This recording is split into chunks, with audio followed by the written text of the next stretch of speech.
Hello everyone, thanks for tuning in for another digital art lesson. You're already probably wondering why I'm surrounded by polka dots. No, it is not my birthday, but I am wearing a birthday hat that is covered in polka dots. Well, today we are going to be learning about artist Yayoi Kusama, and we're going to see how she transformed her polka dot paintings and her polka dot artwork, and how she became the most successful living female artist. There she is, doing what she does best, creating art.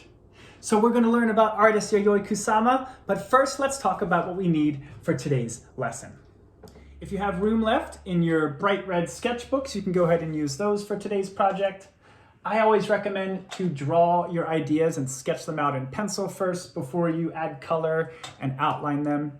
If you would like to outline your drawings today, you may use markers to outline them before you use whatever you would like to add color. I'm going to use crayons for today's lesson.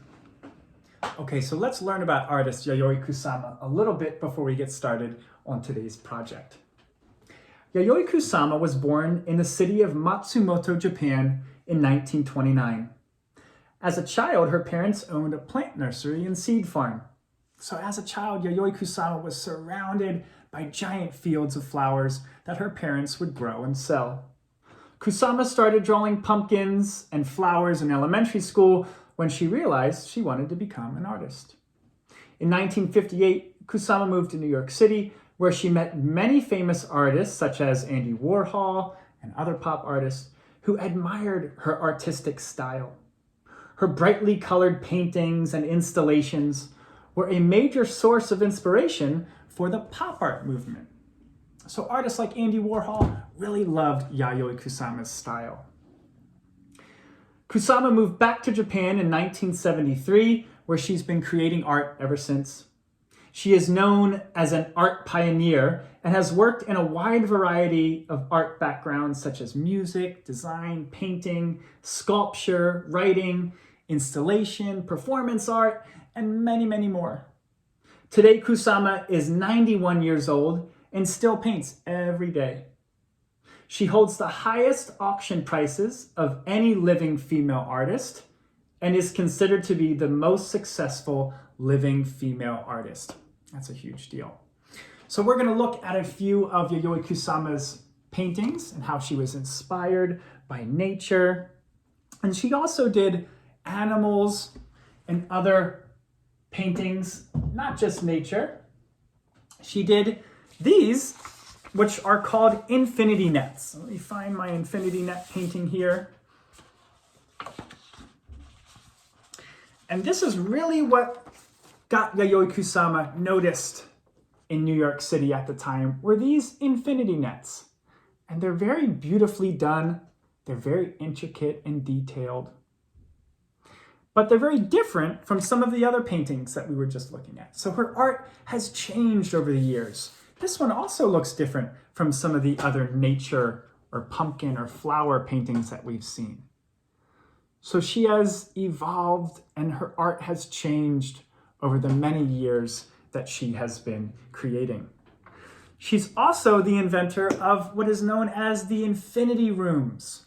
And an infinity room is a room that is covered on all walls and the ceiling with mirrors. And she was the first person to do this. And what it does is it creates an infinite landscape that goes on forever inside of the space. So people wait for hours and hours to step foot in a Yayoi Kusama infinity room. And this is one of the major reasons that she is so successful. Infinity rooms are found all over the world. People wait in line in New York and Tokyo and Los Angeles, lots of the major cities in the United States and all over the world. Here's another one where the room was completely white. All of the furniture in the room was white, the entire room, all the walls, and everyone got a page of stickers that they were able to put anywhere they would like inside of the room. So this is an amazing thing how Yayoi Kusama invited the audience to interact and create this art installation. It's such a beautiful idea. So today we are going to do a drawing in the style of Yayoi Kusama. We're going to be inspired by her amazing polka dot paintings to create our own Yayoi Kusama drawing. Let's take a look at one way to draw a pumpkin for today's lesson, since she did paint many pumpkins. Okay, so before we get started on today's drawing, there's lots of different ideas you can do. I'm going to be drawing a pumpkin because Yayoi Kusama did lots of pumpkin paintings.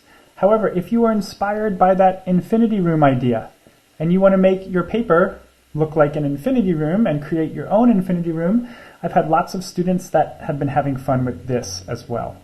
So you could do that idea. You could do a picture of an animal or a flower. Today I'm going to do a pumpkin. Now, things that grow out of the ground don't usually grow perfectly round. They have a very beautiful natural shape to them, which Yayoi Kusama definitely incorporated in her pumpkin artwork.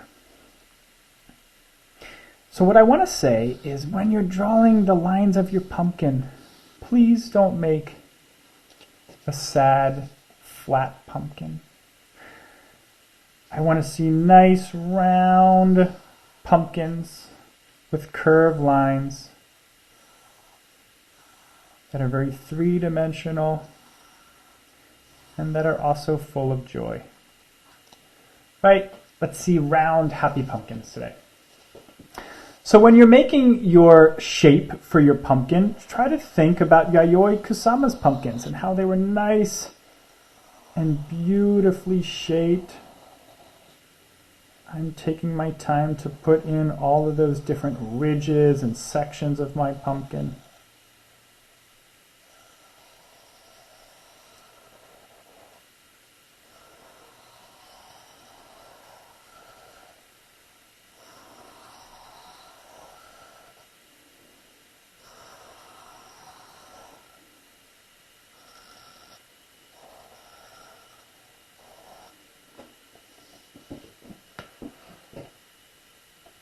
So after you have your pumpkin outline, you can go ahead and start putting in your polka dots. Now they don't have to be black polka dots. You could do any sort of color that you'd like. To make it easy, I'm going to show you how we can use black polka dots to decorate our pumpkins. So I noticed that Yayoi Kusama's polka dots were very neatly done. She wasn't just like, boom, boom, boom, boom, boom, boom, okay, I'm finished. She really took her time to put in every single polka dot in her painting, in her sculptures. She really focused on those different patterns that they made. So I encourage you to take your time when you're putting in your patterns. So after you're done decorating your whole object with polka dots, you can go ahead and add your color. Now, if you did a pumpkin, it doesn't have to be an orange pumpkin. Yayoi Kusama did lots of different colored pumpkins, green pumpkins, red pumpkins. You can do whatever colors that you like today. All right? Just showing you how you can just quickly add color on top of those polka dots after you add them in. Now, the backgrounds of Yayoi Kusama's artwork were also very detailed and intricate. And what you can do is you can lay your crayons down flat if you're using crayons. And you can maybe put in some of those triangular shapes that you may have seen in the background of some of her paintings. And I'm just kind of making triangle shapes with my crayon. I'm overlapping, and I'm just going behind my pumpkin. And this is one way you can put a Yayoi Kusama inspired background behind your artwork. Well, I hope you all had fun learning about Yayoi Kusama with me. She is such an important figure in the art world today and has inspired lots of different artists and arts movements over the years, right? We learned about how she was a major influence on pop art for artists like Andy Warhol at the time. So I can't wait to see your Yayoi Kusama inspired drawings. I hope you all had fun creating art in the style of Yayoi Kusama today, and I can't wait to see what you all come up with. I'll see you next time.